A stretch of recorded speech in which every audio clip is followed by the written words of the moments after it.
Film के शुरुआत में हम दो बच्चों को देखते हैं जो किसी से छिप रहे होते हैं, जिनमें से एक बच्चे को एक लड़का आकर गोली मार देता है और फिर ये सीन यहीं कट हो जाता है। फिर हम टीम को देखते हैं जो डॉक्टर को अपने इस सपने के बारे में बता रहा होता है कि पहले भी उसे ये सपना आता था, लेकिन इसके पहले उसके हाथ में गन नहीं होती थी। जिस पर फिर डॉक्टर उसको कहते हैं कि जो भी तुम्हारे साथ बचपन में हुआ उसका जिम्मेदार तुम खुद को मानते हो, इसलिए तुम्हें ये सपना आता है। और इससे ये भी पता चलता है कि अब तुम पूरी तरह से ठीक हो चुके हो। यानी कि शुरुआत में जो हमने देखा था वो टीम का एक सपना था, और अब हम यहाँ जान पाते हैं कि टीम बचपन से जेल में था जहाँ पर उसका साइकियाट्रिक ट्रीटमेंट चल रहा था, लेकिन अब उसको पूरे 11 साल बाद छोड़ा जा रहा था। आगे हम टीम की बड़ी बहन कैली को देखते हैं जो कि अपने मंगेतर माइकल के साथ एक ऑक्शन में होती है, जहाँ पर वो एक एंटीक मिरर की तरफ बहुत ही गौर से देख रही होती है। और अब हमें पता चलता है कि कैली और माइकल एक साथ इस ऑक्शन हाउस में काम करते हैं। आप कैली अपने भाई टिम को लेने जाती है और उससे अपने साथ रहने को कहती है, और फिर बातों ही बातों में वो टिम से पूछती है कि उसे अपना वादा याद तो है ना जो हमने एक दूसरे से बचपन में किया था। वो आगे ये भी कहती है कि हमें उससे अपना बदला लेना ही होगा, जिस पर फिर टिम कहता है कि ये सब फालतू की बातें हैं, और ऐसा कहकर वो एक मोटल में रहने चला जाता है जहाँ कैली उसे ड्रॉप करने आती है और जाते वक्त उसे याद दिलाती है कि तुम अपना किया हुआ वादा तोड़ रहे हो। जिस पर फिर टीम बचाओ में कहता है कि तब हम बच्चे थे। इस पर फिर कैली उससे कहती है कि मुझे वो मिरर मिल गया है और मैं कल उसे नष्ट करने वाली हूँ, जिसमें अगर तुम मेरा साथ दोगे तो मुझे अच्छा लगेगा।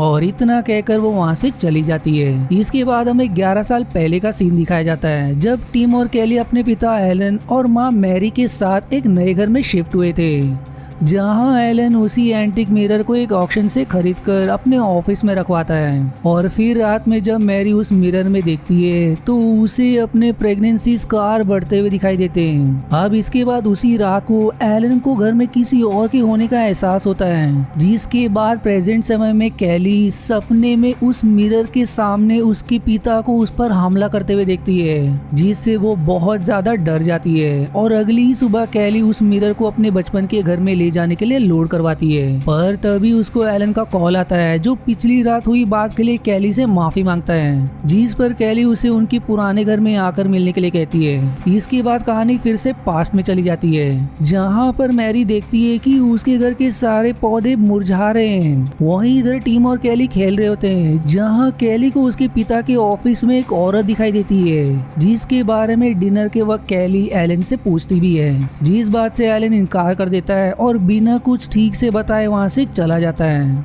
अब यहाँ पर मैरी को भी एलन के ऊपर शक होता है, और अब कहानी फिर से प्रेजेंट समय में मुड़ जाती है। यहाँ अब टीम और कैली उस मिरर को लेकर घर के अंदर आ जाते हैं, जहाँ अब टीम कहता है कि कैली ने वहाँ पर एक अजीब सा सेटअप किया हुआ है, जिसके बारे में कैली वहाँ लगे कैमरा में वीडियो बनाते हुए बताती है कि उसने यहाँ पर सारी एक्टिविटीज को रिकॉर्ड करने के लिए कैमराज लगा रखे हैं। साथ ही साथ उसने वहाँ पर कई अलार्म भी लगाए हुए थे, जिसमें उसने खाने और पीने तक का सामान निर्धारित किया था। अब उसने ऐसा क्यों किया था और उस मिरर में ऐसा क्या था, इसके बारे में हमें कुछ ही देर में पता चलेगा। इसके बाद हम देखते हैं कि उसने उस कमरे में एक एंकर भी लगाया था, जिसका टाइमर यदि 30 मिनट में रीसेट नहीं किया गया तो वो खुद ब खुद मिरर को तोड़ देगा। मतलब कि अगर वो लोग मर भी जाते हैं तो इस मिरर का नष्ट होना तय है। दरअसल कैली ये सब इसलिए कर रही थी क्योंकि वो इस मिरर को दुनिया के सामने हॉन्टेड साबित करके इसे नष्ट करना चाहती थी, जिसके लिए वो कुछ पौधे और एक डॉग को लाकर मिरर के पास रख देती है। इसके बाद कैली वीडियो में मिरर के इतिहास के बारे में बताना शुरू करती है, और अब वो शेयर करती है कि इस मिरर का असली मालिक 1754 में फिलिप लेजर नाम का एक आदमी था, जिसके नाम पर ही इसको लेजर ग्लास का नाम मिला, जिसे उन्होंने अपने घर के फायरप्लेस के ऊपर लगा रखा था। लेकिन कुछ दिन बाद ही उनकी लाश वहीं पर जली हुई मिली, और उनके नौकरों का दावा है कि उन्होंने इस ग्लास में फिलिप को मरने के बाद भी देखा है। पर इसके बाद इस मिरर को साल 1798 में एक ऑक्शन में बेच दिया गया, जहां इसे 6 साल बाद 1864 में रॉबर्ट नाम के एक आदमी के घर देखा गया, जिनका वजन करीब 130 किलो का था। लेकिन इस मिरर को लाने के बाद उनका वजन बहुत ही तेजी से कम होने लगा और फिर वो भी एक दिन अपने घर में मरे हुए मिले। इसके बाद इस ग्लास को 1904 में टोरी नाम की लड़की के पास देखा गया जिसने इस मिरर को अपने बाथरूम में लगाया था और फिर उसकी भी लाश बाथटब में पानी में डूबी हुई मिली। जबकि सबसे हैरानी करने वाली बात ये थी कि उसके मौत का कारण पानी की कमी थी। इसके बाद वो मिरर कई लोगों से होते हुए 1971 में एंड्रू नाम के एक आदमी के पास आ गया जिसने इसे तोड़ने की कोशिश भी की, लेकिन फिर तभी अचानक से ना जाने उसे क्या हुआ, वो वहां से रास्ते पर जाकर एक चलती गाड़ी के सामने आकर दुर्घटना में मारा गया। उसके बाद ये मिरर 1975 में मारिशोल नाम की महिला के पास पहुंचा जिसने इस मिरर को अपने कमरे में लगाया था, जो कि प्रेग्नेंट थी, पर मिसकैरेज के कारण उसकी भी मौत हो गई। और आखिर में 2002 में ये मिरर एलन और मैरी के पास आया, जहां क्या हुआ ये हमें आगे पता चलेगा। पर टीम इन सारी बातों को बकवास बताता है और कहता है कि अगर ऐसा है तो इस मिरर को तोड़ देना चाहिए। इस पर कैली उसे याद दिलाती है कि उन्होंने ऐसा करने की बचपन में भी कोशिश की थी, लेकिन मिरर को कुछ भी नहीं हुआ था, जिसे साबित करने के लिए कैली टीम से उस मिरर को तोड़ने को कहती है, जिस पर फिर टीम स्टूल लेकर उसे तोड़ने जाता है, पर फिर वो वहीं रुक जाता है और अब कहता है कि अगर मैंने इस मिरर को तोड़ दिया तो तुम्हें ऑक्शन वालों को एक अच्छी खासी रकम देनी पड़ेगी। जिस पर फिर कैली कहती है कि सबूत तुम्हारे सामने है कि कैसे इस मिरर ने तुम्हारी सोच को बदल दिया, जिसका साफ मतलब है कि ये मिरर अपनी रक्षा खुद कर सकता है और इसीलिए उसने ये एंकर लगाया है। और फिर वो एंकर को छोड़कर टीम को दिखाती है कि कैसे उसका पूरा प्लान एकदम सही है और उसने माइकल से भी उसे हर घंटे फोन करने को कहा है ताकि अगर वो जवाब ना दे तो माइकल उनकी मदद के लिए आ सके। अब इसके बाद फिर से हमें 11 साल पहले का समय दिखाया जाता है, जहां एलन अपनी उंगली से बैंडेज हटाता है और फिर अगले ही पल वो बैंडेजेस उसकी उंगली में वापस आ जाता है, जिसे निकालने के चक्कर में वो अपने ही नाखून को बाहर खींच लेता है, जिससे अब हमें यहाँ पता चलता है कि कैसे ये मिरर लोगों के साथ माइंड गेम खेलता है। इसके बाद फिर कहानी प्रेजेंट समय में मुड़ जाती है और कैली जो डॉग लाई थी उसे मिरर के सामने ढक कर रख देती है और फिर वो टीम से कहती है कि अगर तुम्हें याद हो तो इस मिरर की वजह से हमारा डॉग मर गया था, जिस पर फिर टीम कहता है कि वो बीमार था इसलिए मारा गया। पर फिर से मूवी पास में मुड़ जाती है और अब हम एलन को देखते हैं जिसने एक गन खरीदी थी, लेकिन मैरी उससे डर रही थी। इस पर फिर एलन कहता है कि तुम चिंता ना करो, मैं इसे अनलोड और लॉक करके ही रखूंगा। पर इसके बाद जब मैरी उस रात को उठकर देखती है तो एलन अपने ऑफिस में होता है, जहां वो किसी से बात कर रहा था। दरअसल ये सब मिरर का ही किया हुआ था और यही वजह थी कि मैरी को लगने लगा था कि उसके पति का अफेयर चल रहा है, जिसके कारण उन दोनों में काफी झगड़े भी होने लगे थे। फिर अगली सुबह जब एलन गोल्फ खेलने के लिए बाहर जाता है तो उनका डॉग एलन के ऑफिस की तरफ देखकर भौंकने लगता है, इसलिए परेशान होकर मैरी उसे वहीं लॉक कर देती है। पर इसके बाद एलन के वहाँ वापस आने पर उसे वो डॉग वहाँ नहीं मिलता, जिसके बाद उनका डॉग बीमार रहने लगता है और आखिरकार उसका दम निकल जाता है। इसके बाद कहानी फिर से प्रेजेंट समय की तरफ मुड़ जाती है, जहाँ टीम कैली को समझाते हुए कहता है कि ये सब तुम्हारे दिमाग का वहम है और ऐसा कहकर वो उस डॉग को छोड़ देता है जिसे कैली ने मिरर के आगे रखा था। और फिर वो कैली को दिलासा देते हुए कहता है कि मैं समझ सकता हूँ कि बचपन से तुमने अकेले ही सब कुछ झेला है, इसलिए तुमने अपने मन में कहानियां बना ली है। अब ये सब सुनने के बाद कैली थोड़ी देर के लिए टीम की बात पर विश्वास कर लेती है और उसे अब लगने लगता है कि सच में ये सब उसका बस एक भ्रम है। इसके बाद जब वो मिरर वाले कमरे में आती है तो वो ये देखकर हैरान रह जाती है कि उन दोनों ने बात करते करते दोनों कैमरा को एक दूसरे के सामने कर दिया था, जिसका उन्हें तब पता चला जब उन्होंने उसकी रिकॉर्डिंग देखी। साथ ही साथ वहाँ रखे सारे पौधे भी मुरझा चुके थे। अब ये देखकर कैली टीम को दिखाती है और कहती कि मैं सही थी, जिस पर फिर टीम को कुछ भी समझ नहीं आता और वो अपने डॉक्टर से फोन करके बात करने के लिए बाहर चला जाता है। लेकिन अगले ही पल वो खुद को अंदर पाता है, मतलब कि अब ये मिरर उनके साथ माइंड गेम खेलना शुरू कर चुका है। इसलिए कैली अब टीम से कहती है कि अब हमें सावधान रहना होगा क्योंकि ये मिरर हमसे कुछ भी करवा सकता है। वहीं इधर पास में हम देखते हैं कि हर गुजरते दिन के साथ एलन और मैरी के रिश्ते खराब होते जा रहे थे और मैरी एलन के ऑफिस में जाकर चेक करती है तो उसे लेटर पैड पर कई बार मैरिशोल का नाम लिखा मिलता है, जो वही मैरिशोल है जिसके बारे में हमें मिरर की इतिहास जानते वक्त पता लगा था, यानी कि वो अब मर चुकी थी और कैली ने उसी की आत्मा को एलन के ऑफिस में में देखा था। जिसके बाद मैरी मिरर को तोड़ने की कोशिश करती है, लेकिन मिरर को कुछ भी नहीं होता और अब ऐसा लगता है जैसे किसी फोर्स ने मैरी को पोजेस कर लिया हो। और फिर वो उस मिरर के सामने खड़ी होकर खुद को घूरने लगती है, जिसमें फिर उसे अपना प्रेगनेंसी स्कार खुला हुआ दिखाई देता है, जिसमें से अब खून बह रहा था। अब मैरी, जो शायद अब भी मिरर के वश में, वो अपने बच्चों पर ही हमला कर देती है। इसलिए टीम और कैली खुद को बचाने के लिए खुद को एक रूम में बंद कर लेते हैं। तभी एलन आकर मैरी को भी एक रूम में बंद कर देता है और बच्चों को वहाँ से जाने से मना करता है। अब आगे हम देखते हैं कि घर में खाने का सामान खत्म हो चुका था, क्योंकि एलन पूरे दिन मिरर के सामने ही बैठा रहता था और हमेशा उसको किसी फुसफुसाने की आवाज आती रहती थी।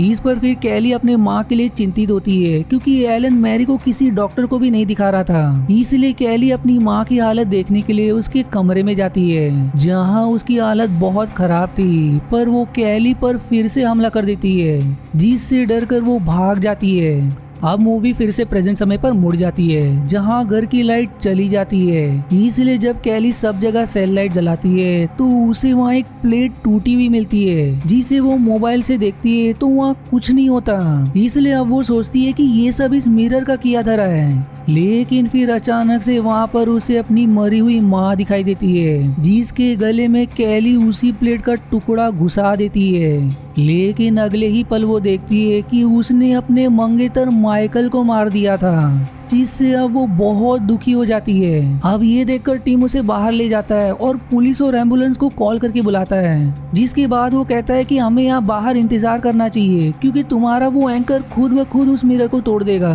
पर अब उसके ये कहते ही बिजली फिर से लौट आती है और अब उन दोनों को उनके हमशक्ल उन पर मिरर के पास खड़े दिखाई देते हैं। अब ये देख यहाँ पर दोनों ही बहुत ज्यादा कंफ्यूज हो जाते हैं, क्योंकि टीम को लगता है कि ये मिरर हमें ऐसा दिखा रहा है, जबकि कैली का मानना है कि वो अभी भी वहीं खड़े हैं, ताकि वो एंकर मिरर को नहीं बल्कि उन दोनों को लग जाए। इसके बाद जब वो अंदर चले जाते हैं तो अब उन्हें मार्शल दिखाई देती है, जो एक डरावनी आवाज में कहती है कि मैंने तुम दोनों को यहाँ खेलने से मना किया था, जिससे डर कर वो दोनों वहाँ से भाग जाते हैं। इसके बाद सीन यही कट होकर वापिस से पास में चली जाती है, जहाँ एलन मैरी को कमरे से आजाद कर देता है और फिर वो बच्चों को ढूंढने लगती है। वहीं कैली टीम से कहती है कि मैं माँ को उलझा के रखूंगी और तुम दरवाजे से बाहर निकल जाना, जो वो बिल्कुल ऐसा ही करती है। जहाँ अब मैरी कैली के पीछे आती है, जिसे कैली गोल्फ बैट से मारकर खिड़की से नीचे कूद जाती है। वहीं अब प्रेजेंट समय में टीम को अपने पिता की आत्मा दिखाई देती है और वहीं पास में टीम बाहर नहीं आता तो कैली फिर से घर के अंदर जाती है, जहाँ मैरी उसे पकड़कर उसका गला दबाने लगती है। पर फिर उसको महसूस हो जाता है कि वो ये गलत कर रही है, इसलिए वो तुरंत रुक जाती है। लेकिन तभी एलन वहाँ आकर मैरी को गोली मार देता है और अब दोनों बच्चे जाकर मिरर को तोड़ने की कोशिश करते हैं, पर वो उसे छू तक नहीं पाते। तभी फिर एलन कैली को पकड़ लेता है, लेकिन टीम एलन की गन लेकर उसी पर तान देता है, जिसके बाद एलन को भी मैरी की तरह एहसास हो जाता है और फिर टीम के हाथों से ही खुद को गोली मारकर मारा जाता है। लेकिन मरने से पहले वो दोनों बच्चों को भागने के लिए कहता है, पर अंत में टीम को अपने ही पिता को मारने के जुर्म में पुलिस गिरफ्तार कर लेती है। वहीं इधर प्रेजेंट समय में टीम खुद को मिरर वाले कमरे में अकेला पाता है और फिर वो उस एंकर का स्विच दबा देता है ताकि वो उस मिरर को तोड़ सके। लेकिन फिर उस जगह पर कैली खड़ी होती है, जिसे टीम उस वक्त नहीं देख पाता, क्योंकि मिरर ने उसे ऐसा दिखाया कि सामने कोई नहीं है, जबकि वहाँ पर कैली खड़ी थी। और फिर वो एंकर कैली के सिर के आर पार हो जाती है, जिससे उसकी भी वहीं मौत हो जाती है। और तब तक पुलिस भी आ जाती है और टीम को फिर से पकड़ के ले जाती है। वहीं अब पास में टीम को खिड़की से उसके माता पिता की आत्मा दिखाई देती है और वहीं दूसरी तरफ प्रेजेंट समय में उसे माता पिता के साथ अब कैली की आत्मा भी दिखाई देती है। और इस तरह उस मिरर की जीत हो जाती है, जिसने उसे मैनिपुलेट करके टीम को इस बार भी फंसा दिया। और इसी सैड एंडिंग के साथ ये मूवी यहीं समाप्त हो जाती है। अब अगर इस मूवी की कहानी की बात करें तो ये मिरर बहुत ही शक्तिशाली निकली, जो कि लोगों को बड़े ही चालाकी से अपना शिकार बनाकर उनकी आत्मा को अपने ही अंदर कैद करके रख लेता था, जो कि हो सकता है श्रापित हो। लेकिन हमें इस मिरर के राज के बारे में इसमें कुछ भी नहीं बताया गया है कि ये ऐसा क्यों कर रहा था।